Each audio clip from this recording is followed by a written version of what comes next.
वैसे आपके पास भी कोई सख्त जान है? कल आपने कहा था हुकूमत के ख़िलाफ़ ही लग रहा है रिमार्क्स और मुमकिनात पर जब हम कल बात कर रहे थे तो आपने कहा था ऐसा ही फैसला आएगा और ऐसा ही आया।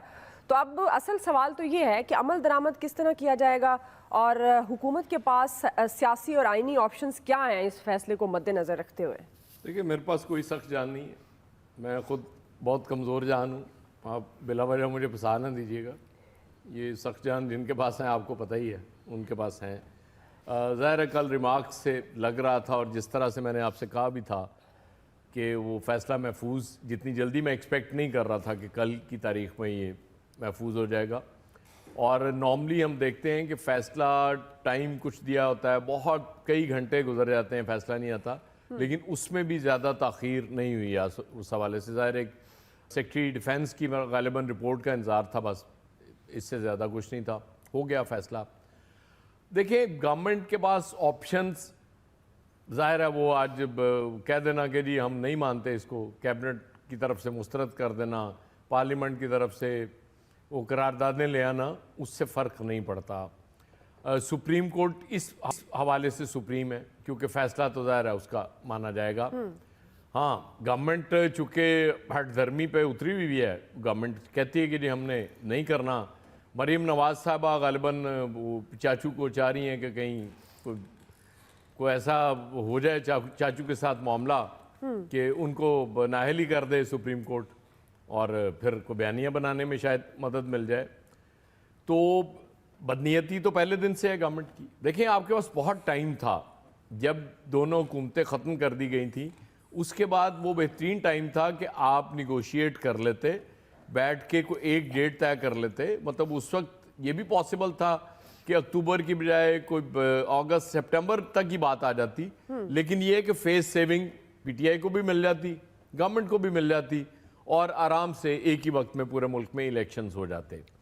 अब ये जवाज़ के जी वो चूँकि फेडरल गवर्नमेंट अब जब बाकी नेशनल इलेक्शंस हो रहे होंगे, पंजाब में किसी और की हुकूमत होगी, तो आपने ये कैसे मान लिया है कि जी हमने हारना ही है, हम इलेक्शन में मुकाबला ही नहीं कर सकते। मतलब ये तो मतलब जमहूरियत में और पार्लिमानी जमहूरियत में इस तरह की अप्रोच किस तरह से हो सकती है?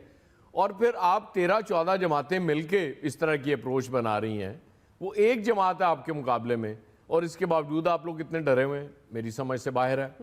मतलब आपको सिंपली अब ये करना चाहिए कि आप कहेंगे जी ठीक है ऐसी की तैसी आए, इलेक्शन ही कराना है ना, हम मुकाबला करके दिखाते हैं। और यही हम इस प्रोग्राम में सुनते रहे कि 40-60 का मुकाबला है मैक्सिमम। यही प्रेडिक्शन तो यही की जाती है ना कि ये भी नहीं है कि कोई वन साइडेड हो जाएगा। लेकिन जिस तरह से पैनिक बटन, वो जो कल आप बात कर रही थी, हुकूमत जो परेशान आपको नजर आ रही थी, वो इसीलिए नजर आ रही थी कि उनको लग रहा था कि कोई इस तरह का फैसला आ गया, इलेक्शन की तरफ जाना पड़ा तो हम क्या करेंगे, हमारी तो इलेक्शन की तैयारी नहीं है। बिलावल साहब ने आज चीफ जस्टिस साहब से अपील की है कि जी जमहूरियत को बचा लें, क्यों कोई लार्जर बेंच की वो अपील कर रहे हैं। अब वो एक फैसला आपको पता है काजी फाइज ईसा साहब के हवाले से जो आया था, वो भी 6 रुकनी बेंच बना के उन्होंने बता दिया, खुद वो बाहर बैठे हुए थे, 6 जज वो आ गए और एक जज आपको पता है जिनका डिसेंडिंग नोट था, वो गालिबन सलीम अख्तर या क्या नाम उनका जज साहब का।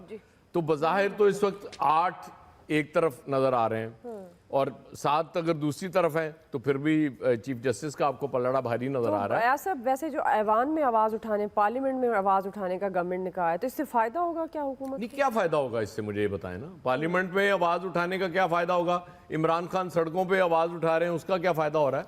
देखिए, इन चीज़ों का वक्त गुजर गया, अब फैसला आ गया। पूरी कोशिश की गई चीफ जस्टिस को इतने दिन से अंडर प्रेशर करने की, हमला हर तरफ से किया गया, लेकिन चीफ जस्टिस उसमें नहीं आए, उनके प्रेशर में नहीं आए, उन्होंने फैसला कर दिया। उनके बेंच के हवाले से भी बहुत सारे उन पे अटैक्स हुए। अगर इनके इख्तियार में होता, आप यकीन करें, कोई इन्हें यकीन भी होता ना कि 8 जज दूसरी तरफ खड़े हो जाएंगे, तो आज ये फैसला करने से पहले एक और फैसला आ चुका होता और इस वक्त चीफ जस्टिस साहब आपको कहीं नजर ना आ रहे होते और उनके जज नजर ना आ रहे होते। लेकिन वो 97 का रिप्ले नहीं हो सका, वो गवर्नमेंट रिपीट नहीं कर सकी इसलिए आपको ये नज़र आ रहा है भी और ज़्यादा शोर आपको सुनाई देगा और ज़्यादा खप डालेंगे, लेकिन बज़ाहिर तो इसका कोई नहीं है। लेकिन चूंकि तय किया हुआ है हमने इलेक्शन नहीं कराना, तो फिर वो मैं एंड पे जो आप किसे कहता होता हूँ कि अल्लाह ताला खैर करे।